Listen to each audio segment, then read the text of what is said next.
मराठी कथा रंग हे प्रेमाचे, आनंद रंग कथा मराठी जोडीदार। समीर हुशार, महत्वाकांक्षी, मेहनती मुलगा होता। आपल्या बुद्धिमत्तेच्या जोरावर त्याने चांगल्या कंपनीत जॉब मिळवला होता। तो आपल्या आईबाबांसोबत पुण्यात राहायचा। तो आपल्या पालकांसोबत खूप आनंदी होता। तो एकटाच होता, लाडात वाढलेला होता। तो लहानपणापासून फार अबोल होता। त्याचं एक वेगळंच विश्व होतं। आता त्याचं लग्नाचं वय झालं होतं। आईला त्याची काळजी वाटायची। समीर अजूनही कोणाच्याच मुलीच्या प्रेमात पडला नाही, कोणत्याच मुलीच्या प्रेमात पडलेला नव्हता। त्याच्या मनाला अजून कुठली मुलगी क्लिक झाली नव्हती। एकदा समीर ऑफिसवरून येत असताना वाटेत थांबला तर छोटीशी जागा होती। साईडला झोपडपट्टी होती। तिथेच एक सुंदर मुलगी 15 ते 20 मुलांना शिकवत होती। कधी न मुलीकडे बघणारा समीर तिथेच थांबला। ती मुलांमध्ये रमून गेली होती शिकवण्यात, आणि हा तिला पाहतच होता। मध्येच ती आपल्या डोळ्यावर येणारे केस सावरत होती। समीरला ही मुलगी खूप आवडली, पण कोण, कुठली आणि तिचं नाव वगैरे काहीच माहीत नाही। 5 मिनिटांनंतर तो तिथून निघाला, पण आज त्याच्या चेहऱ्यावर एक वेगळी स्माईल होती, ती भेटल्याची, दिल चुरानेवाली। तिच्या विचारातच समीर घरी पोचला। आई बाबाही त्याला इतकं खुश पहिल्यांदाच बघत होते। समीरच्या घरी आज त्याचे वडिलांचे मित्र आणि त्याची मिसेस येऊन गेल्या होत्या। त्यांनी त्याच्या मुलीविषयी सांगितलं होतं। ते त्यांना समीरला सांगायचं होतं म्हणून त्यांना चैन पडत नव्हती। समीर त्या स्वप्नपरीमध्ये हरवून गेला होता। सकाळी ऑफिसला जाताना तीच कालची मुलांना शिकवणारी मुलगी त्याला परत रस्त्याच्या साईडला दिसली। समीरला कळत नव्हतं की हे काय होतंय। त्याला ती खरंच आली का की भास होतोय मला म्हणून तो हाताला चिमटा देखील काढतो।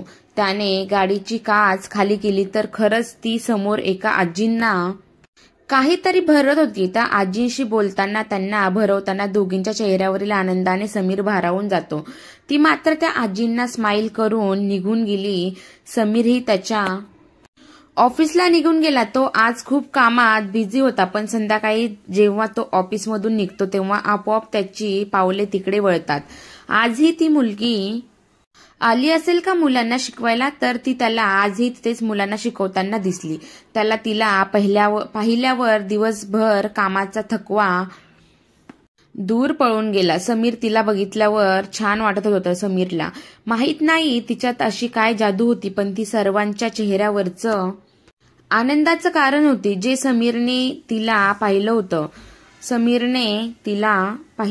समीर आज आनंदात घरी आला होता। तो गुणगुणात फ्रेश व्हायला निघून गेला।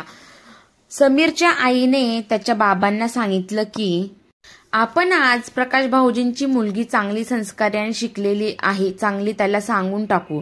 त्याचे बाबाही हो म्हणतात। समीर खाली हॉलमध्ये आला। आईने त्याच्या जवळ लग्नाचा विषय काढला। आता तरी नाही म्हणू नकोस असं सांगितलं। त्याला आईची त्याच्याबद्दलची काळजी, प्रेम दिसत होतं। तर त्यांनी प्रकाश अंकलची मुलगी आहे, आपण 2 दिवसांनी त्याच्या घरी जाऊन येऊया असं सांगितलं। तुला मुलगी पटली, तुला आवडली तर आपण पुढे बोलू। तर तो तयार होतो, पण प्रकाशने तो म्हटलं, पण त्याचं मन अजूनही त्या मुलीमध्येच अडकलेलं होतं। तो तिला रोज मुलांना शिकवताना वगैरे बघायचा, पण आता ते शक्य नाही, कारण आईबाबांना नेहमीच समीरने नाही लग्नासाठी नाही म्हटलेलं, त्यामुळे तेही नाराज व्हायचे। पण आज पहिल्यांदा त्याने हो म्हटलं मुलगी बघायला, आणि त्याच्या चेहऱ्यावरचा आनंद त्याला कायम बघायचा होता। तो काही बोलू शकला नाही। समीर नकळत त्या मुलीच्या प्रेमात पडला होता। आज ऑफिस सुटल्यावर तो तिला लास्ट एकदाच बघायचा आणि यापुढे विसरायचं ठरवतो। तो त्याच जागेवर बघतो तर तिथे दुसरी मुलगी मुलांना शिकवत असते। समीर बराच वेळ वाट बघतो, पण ती मुलगी जी रोज त्याला दिसते ती आलेली नव्हती। तो त्या दुसऱ्या मुलीला विचारायला जाणार तेवढ्यात घरून त्याला फोन येतो। आईचा कॉल असतो। समीर, अरे कुठे आहेस? आम्ही दोघे तयार होऊन तुझी वाट बघतोय. आज आपल्याला प्रकाश अंकलच्या घरी जायचंय. त्याला काय बोलावं हेच कळेना. आईने त्याला सांगितलेलं तो विसरला होता. हो आई, निघालोच. वाटेत जरा ट्रॅफिक होतं, पोहोचतोच म्हणून त्याने फोन ठेवून दिला. तिथे तो त्या मुलीविषयी विचारणार होता, पण आता त्याला शक्य नव्हतं. तो तसाच माघारी फिरला. त्याला असं का होतंय हेच कळत नव्हतं. पण तिला आज एकदा बघायचं होतं. ती भेटली नाही म्हणून हा नाराज झाला. आतापर्यंत या रोडने कधीच नाही यायचं हा ठरवतो. तो घरी येतो, फ्रेश होऊन तयारी करून त्याच्या आई बाबांना घेऊन जवळच राहत असलेल्या प्रकाश अंकलच्या घरी गाडीने पोहोचतात. मोठं प्रशस्त बंगला होता. आता गेल्यावर समीरला पहिल्यांदा बघून प्रकाश अंकलने मिठी मारली. किती मोठा झाला आहेस. लहान असताना पाहिलेलं म्हणून त्यानेही त्या दोघांना नमस्कार केला. पाहुण्यांचं छान स्वागत केलं. सर्वजण गप्पा मारत होते. समीरच्या बाबांनी आधी सांगितलं होतं की समीरला तुमच्या मानसीला भेटायला आणतोय म्हणून. समीर तिथे असलेल्या मासिक उगाच चाळत बसला होता. इकडचं तिकडचं बोलणं झाल्यावर त्यांनी मानसीला खाली यायला सांगितलं. मानसी वरून खाली तिच्या आईसोबत येताना दिसली. खूप सुंदर दिसत होती ती. साडीमध्ये पिंक कलरची साडी, आई साईडने गोल्डन कलरची आणि साईडने गोल्डन कलरची बॉर्डर, सर्व काही त्यावर मॅचिंग. मोकळे केस सोडलेले तिचे केस मोकळे अजून तिच्या सौंदर्यात भर घालत होते. आधीच रंगाने गोरीपान असणारी मानसी आज या लुकमध्ये सुंदर दिसत होती. ती वरून खाली येताना समीरची नजर तिच्याकडे गेली. तिच्याकडे बघून तो आश्चर्यचकित झाला. अरे, ही इथे कशी काय? मला भास तर होत नाही ना. त्याला खरंच आता काहीच कळत नव्हतं काय चाललंय. मगाशी ही भेटली नाही एकदा, आज लास्ट म्हणून दुःखी झालेला समीर तिला एकटक पाहत होता. नेमकं हेच आई बाबांनी बघितलं.